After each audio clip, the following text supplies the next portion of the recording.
세무사님. 이제 지난해까지 사실은 증여가 좀 많이 늘었어요. 네. 관련 기사도 많이 나왔었는데 내년부터 이제 증여세, 취득세, 과세 표준이 개정된다고 들었습니다. 구체적으로 어떻게 바뀌는 겁니까? 우선 과세 표준이라는 거는 세율이 직접 곱해지는 그 금액을 과세 표준이라고 예. 표현을 하는데요. 이 금액을 산정하는 기준이 이제 변경이 됩니다. 현재 지방세법에서 과세 표준은 시가 표준액이라고 표현을 하는데요. 예. 이 시가 표준액은 공시 가격을 말합니다. 예.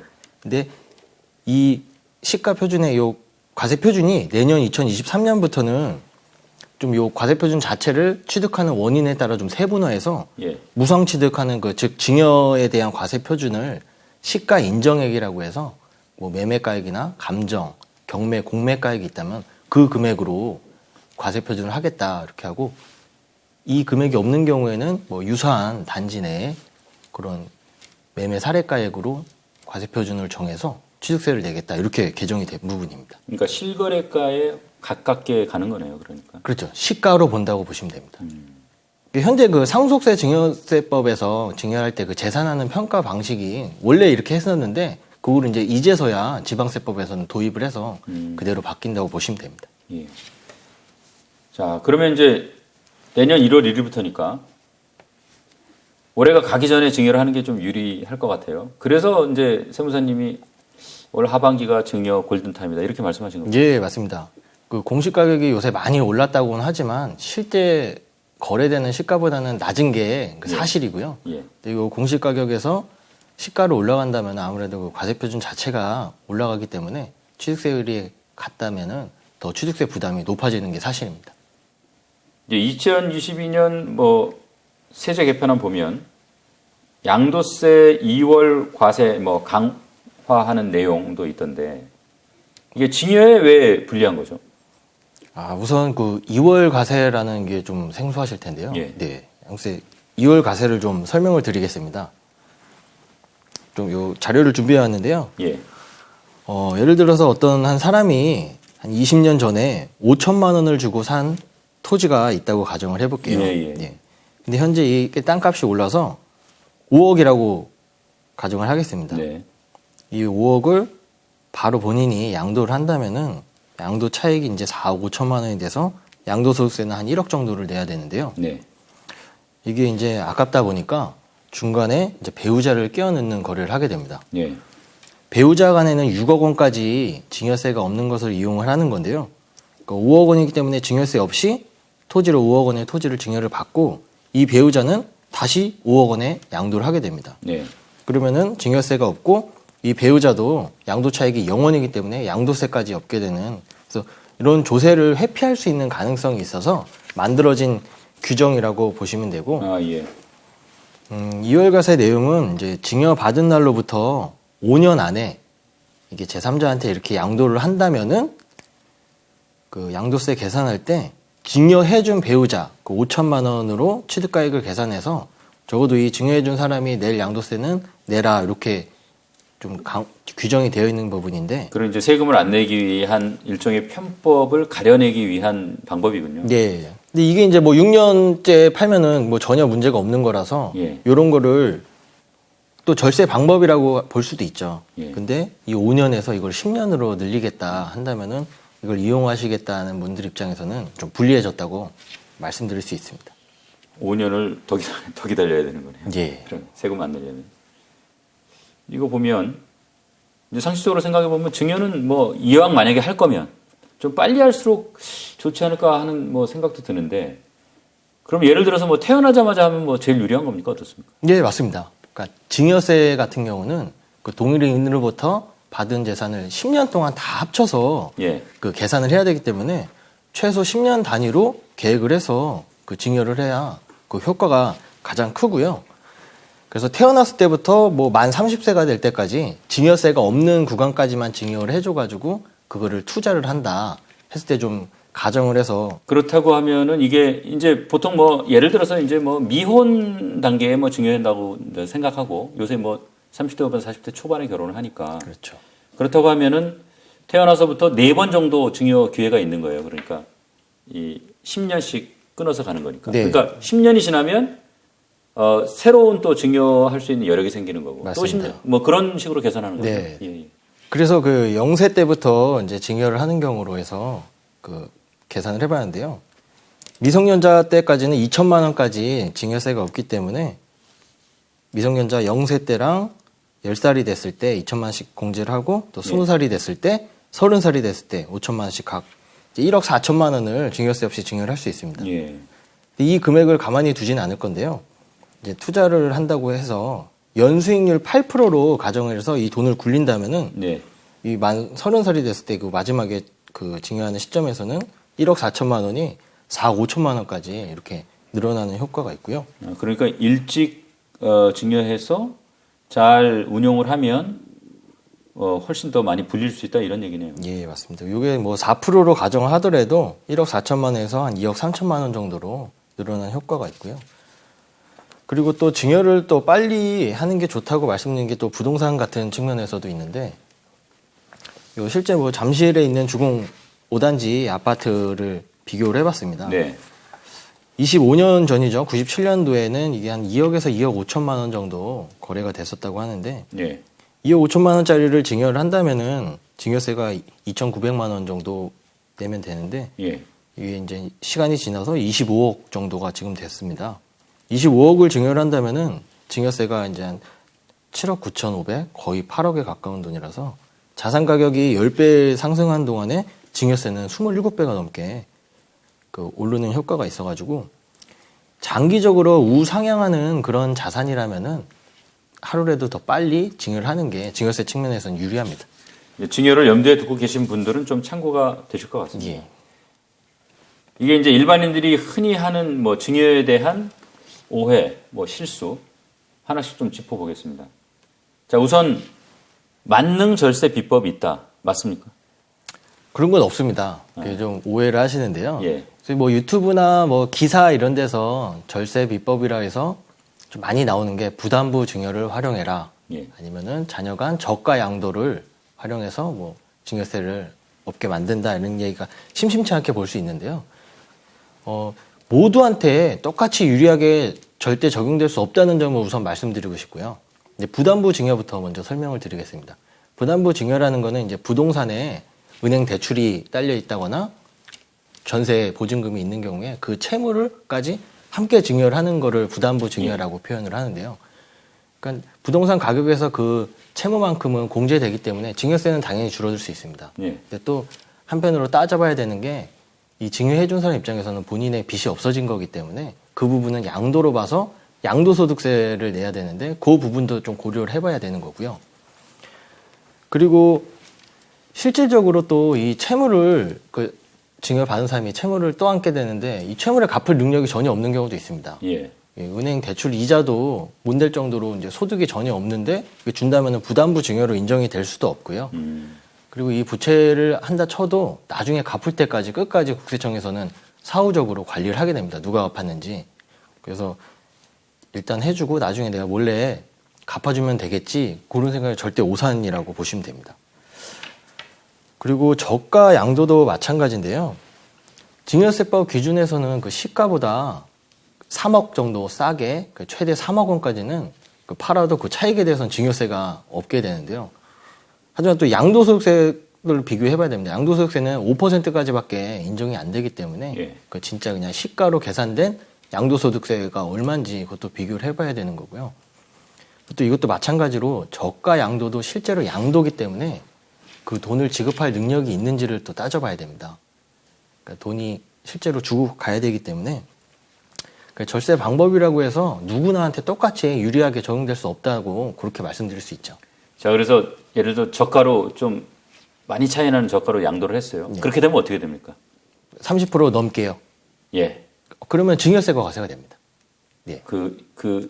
뭐 예를 들어서 이제 그 주변 아파트라든가 부동산의 실거래가를 기준으로 해서 거기에서 부과가 되는 거죠. 30%까지는 최대 3억인데요. 혹시 뭐 가산해서 뭐 내야 되는 것도 있어요, 그 경우에? 그렇죠. 뭐 과소 그 신고를 안 했을 테니까요. 예. 그럼 과소 신고 가산세, 아니 무신고 가산세나 이렇게 20% 더 붙게 됩니다. 아, 그러니까 뭐 잘못하면은 혹 때려다 혹 붙일 수가 있고. 예, 그렇죠.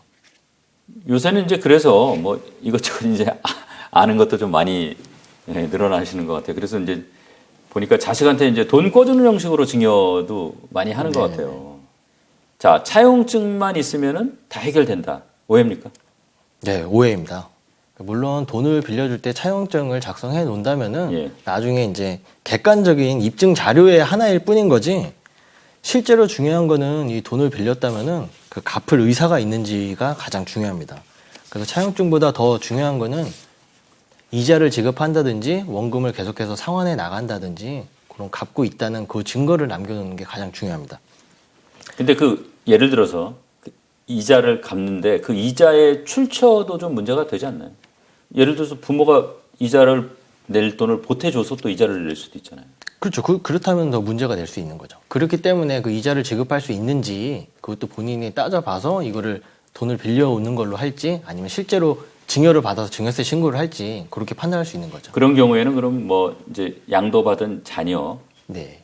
뭐 급여라든가 뭐 이런 것들을 보는 겁니까? 그렇죠. 본인이 어쨌든 신고된 소득으로 따지게 됩니다.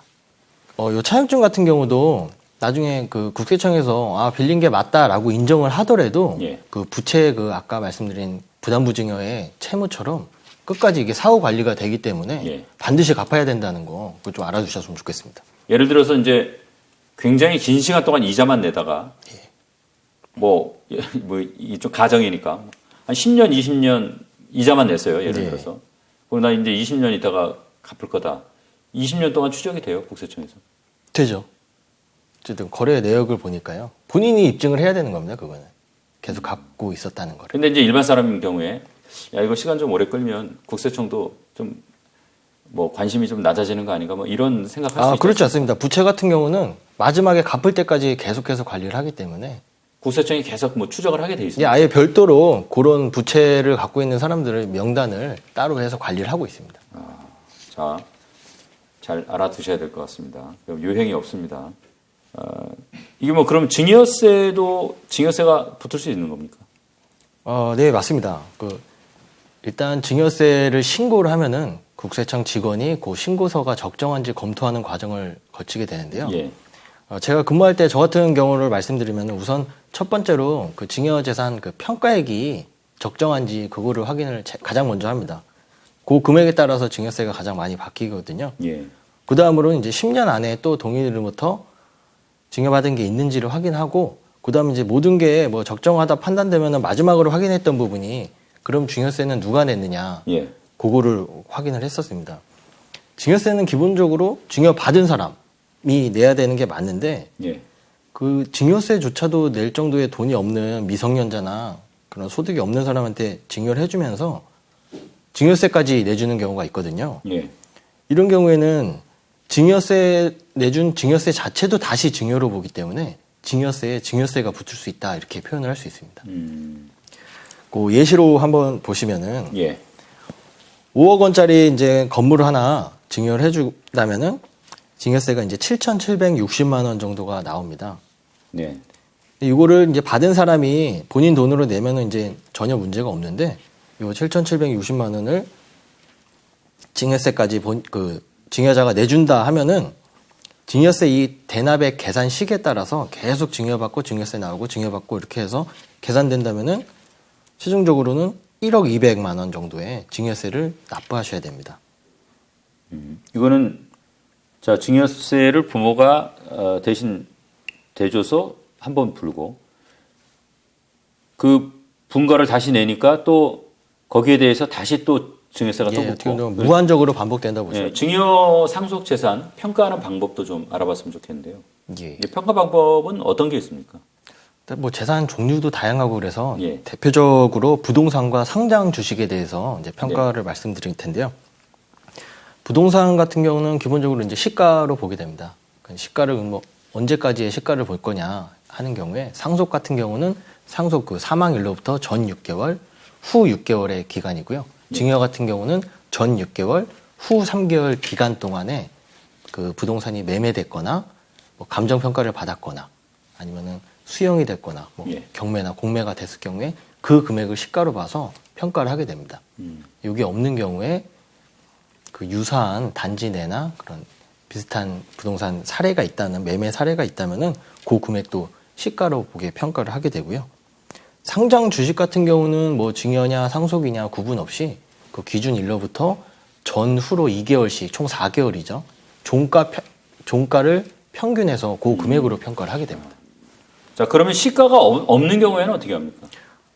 그런 경우도 많죠. 그러니까 시가가 없다면은 또 이제 보충적 평가 방법이라고 해서 네. 토지 같은 경우는 이제 개별 그 토지 공시지가로 하게 되고요. 아파트 같은 경우는 그 공동주택 가격, 고시된 가격이 있고요. 예. 단독주택 같은 경우는 개별 주택 가격. 그리고 이렇게 공시가 안 되는 또 건물들이 있을 겁니다. 네. 일반 상가나 그런 경우는 뭐 위치나 면적 그리고 구조, 용도에 따라서 계산하는 방식에 따라서 그 평가를 하고 있습니다. 재산 평가 방법을 뭐 활용해서 뭐 약간 좀 세금을 아끼는 뭐 그런 방법은 없습니까? 있을 수 있습니다. 그 상속세 같은 경우는 배우자가 있고 자녀까지 있는 경우에는 최소 10억 원까지 공제가 되기 때문에 예. 그 10억 원까지는 뭐 재산이 있어도 상속세가 없는데요. 그 재산 평가 방법에서 말씀드렸듯이 토지 같은 경우는 일반적으로 뭐 시가가 없기 때문에 기준 시가로 대부분 평가를 하게 됩니다. 예. 그렇게 되면은 실제 시세보다 아무래도 기준 시가가 낮기 때문에 그래서 오히려 이 토지에 대한 감정 평가를 받아서 시세에 맞게끔 올려가지고 이제 신고하게 됩니다. 그렇게 되면 이제 나중에 이 상속받은 상속인이 양도를 할 때 그게 이제 취득가액으로 올라가기 때문에 양도세를 줄일 수 있는 방안으로 그 구간을 활용해서 아예 좀 높이 하는 것도 절세 방안이라고 할 수 있습니다. 그러니까 무조건 뭐 싼 가격으로 취득한다고 뭐 일종의 그것도 뭐 취득이라고 할 수 있는지 모르겠지만 어쨌든 상속받을 때 예를 들어서 뭐 그게 싸다고 해서 좋은 건 아니군요. 이게 예를 들어서 이제 팔 경우에 그렇죠. 차액이 많이 나면 또 양도세를 많이 내야 되니까. 네, 맞습니다. 그래서 좀 적정하게 그거를 좀 조정할 필요가 네. 있다. 뭐 이런 거군요. 저 가족 간의 뭐 현금 이동 문제도 좀 자세하게 좀 짚어보겠습니다. 아마 이제 뭐 용돈, 생활비, 뭐 축의금 이런 돈이 오갔어요. 근데 나중에 이제 세금이 나왔어. 굉장히 당황스러운 경우 종종 있다고 들었습니다. 어떤 경우에 이게 이제 증여세 대상이 되는 건가요? 일단 가족 간의 계좌 이체가 문제가 되는 거는 상속세 조사 과정에서 가장 문제가 많이 발생되고요. 예. 기본적으로 그냥 가족 이체했다고 해서 바로 문제가 되진 않거든요. 상속세 같은 경우는 사망일로부터 그 10년 동안 상속인한테 증여해준 자산이 있다면 그것까지 다 합쳐가지고 상속세를 계산하게 됩니다. 사망 전 10년이요? 예. 그렇기 때문에 상속세 조사를 한다면은 10년치 계좌 거래 내역을 들여다보게 되거든요. 예. 그런 과정에서 이제 돌아가신 분 계좌에서 자녀들한테 돈이 이렇게 움직인 게 있다면은 우선 증여로 추정하게 됩니다. 예, 돈이 현금이기 때문에 그러면 이게 사실 증여가 내가 받은 게 아니다, 뭐 다른 목적이다 한다면 납세자가 본인이 직접 거기에 대한 입증을 해야 됩니다. 예. 근데 이게 10년 기간이기 때문에 소명이 사실상 어렵고요. 예. 그래가지고 그 소명이 안 돼서 좀 억울하게 추가로 증여세에 상속세까지 내는 경우가 나오는 겁니다. 그런 걸 좀 피하려면 어떻게 해야 되는 거죠? 우선 이체하는 이유에 맞게 좀 이체 메모를 그래야지 나중에 기억하기가 좋고요. 또 현실적으로는 뭐 생활비나 이런 거는 좀 소액이기 때문에 문제가 안 되는데 진짜 문제가 되는 건 몇천 몇억짜리 돈이 움직이는 거를 대부분 문제가 됩니다. 예. 나중에 꼭 그 소명할 때 얘기하는 게 이거 사실 빌린 돈이다 이렇게 많이 주장을 하거든요. 그래서 그런 목돈을 움직일 때를 좀 주의하시는 게 좋을 것 같고 빌려온 돈이다 하면은 차용증이랑 또 이자를 지급한 그런 내역을 미리 근거를 남겨놓으시면 되고요. 실제로 뭐 증여다 하면은 미리 그냥 신고 기간에 맞춰서 증여세 신고를 해버리시는 게 가장 좋습니다. 신고만 해도 나중에 뭐 조사 과정에서 이게 또 드러나게 되면은 안 내도 될 가산세랑 상속세까지 더 내야 되기 때문에 좀 그렇게 말씀드리고 싶네요. 마지막으로 이제 요즘 사실 이제 경기 쪽 침체 전망들이 많이 나오잖아요. 자, 물가하고 금리는 좀 높아요. 그렇다고 하면 이게 증여에는 어떤 영향을 미칠까요? 일단 작년 2021년에 비해서 올해 증여 건수가 절반 이상 줄었다고 하더라고요. 예. 아무래도 좀 부동산 시장이 좀 어떻게 움직일지 몰라서 좀 눈치를 보고 있다 보시면 되고 또 한편으로는 부동산이 더 떨어질 거라 이렇게 예상을 해가지고 더 떨어지면은 그만큼 증여세도 줄어들기 때문에 그때를 노리려고 좀 지금 주춤하고 있는 것 같습니다. 예. 그래서 부동산 시장이 뭐 더 떨어진다면은 증여가 늘어날 거라고 좀 보여지고요. 지금 사실 경기도 안 좋고 부동산 시장도 좀 불안한 상황이긴 한데 또 한편으로는 이것도 어떤 증여의 기회로 봐가지고 또 그거를 이용할 수도 있다고 말씀드리고 싶습니다. 우리 세 변호사님 개인적인 의견으로 네. 그러면 이제 증여를 지금 생각하고 계신 분들은 조금 기다리시는 게 좋다 이렇게 생각하십니까? 글쎄요, 저도 뭐 부동산이 어떻게 될지 모르겠는데 그 올해 안에 증여를 해야 되는 게 유리하다고 또 말씀드렸잖아요. 예. 그런 부분도 있고 또 앞으로 또 부동산 시장이 더 떨어지면은 그만큼 가격이 더 떨어지기 때문에 그게 꼭 비교를 한번 해봐야 될 것 같습니다. 비교를 해서 좀 본인한테 좀 유리하겠다 싶은 네, 방법을 맞습니다. 선택하는 게 좋겠군요. 네. 오늘 말씀 감사드립니다. 네.